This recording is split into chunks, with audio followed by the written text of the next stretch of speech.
Freda Bedi, a British woman who fought for India's freedom. There are things deeper than labels, color, and prejudice, and love is one of them. These were the words of Freda Bedi, an English woman who overcame prejudice to marry an Indian Sikh and went on to challenge the Indian notions about the role of a woman and a wife. Freda and Baba Pyarelal Bedi, his friends called him BPL, met at Oxford, where both were students in the early 1930s. Freda was born in the city of Derby in England's East Midlands. Her father died in the First World War when she was just 7 years old. This death shadowed my whole childhood, she recalled. It shaped her political loyalties and prompted her lifelong spiritual quest. When Freda expressed her decision to marry BPL, her family was sternly disapproving until BPL made a visit to Derby and managed to charm them. A year later, husband and wife and their 4-month-old baby Ranga set off by boat on a 2-week journey to Bombay.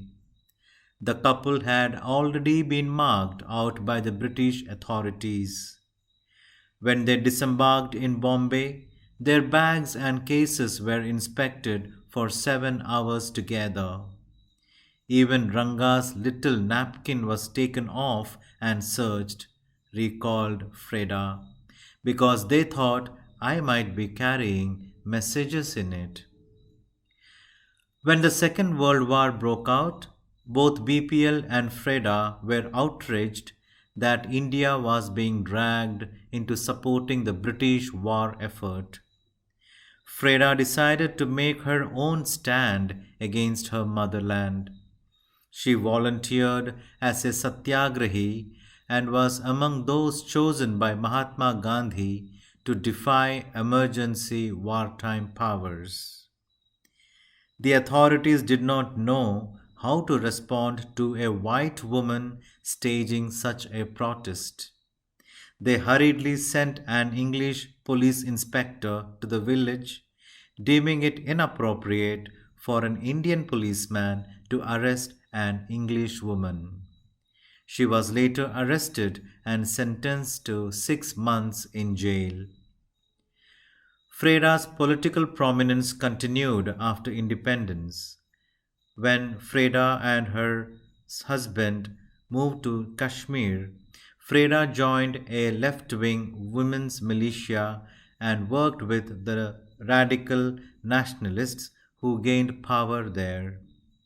In the 1950s, her life changed utterly when, during a UN assignment in Burma, she encountered Buddhism for the first time and became an enthusiastic convert.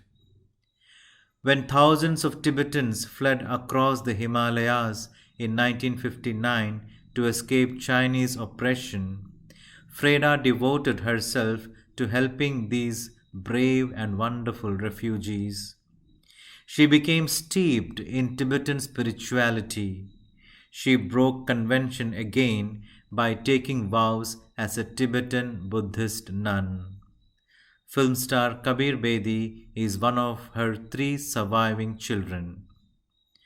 Throughout her life, Freda was determined not to be constrained by barriers of race, religion, nation, or gender. She delighted in challenging conventions and confounding expectations. That is what makes her story so beguiling.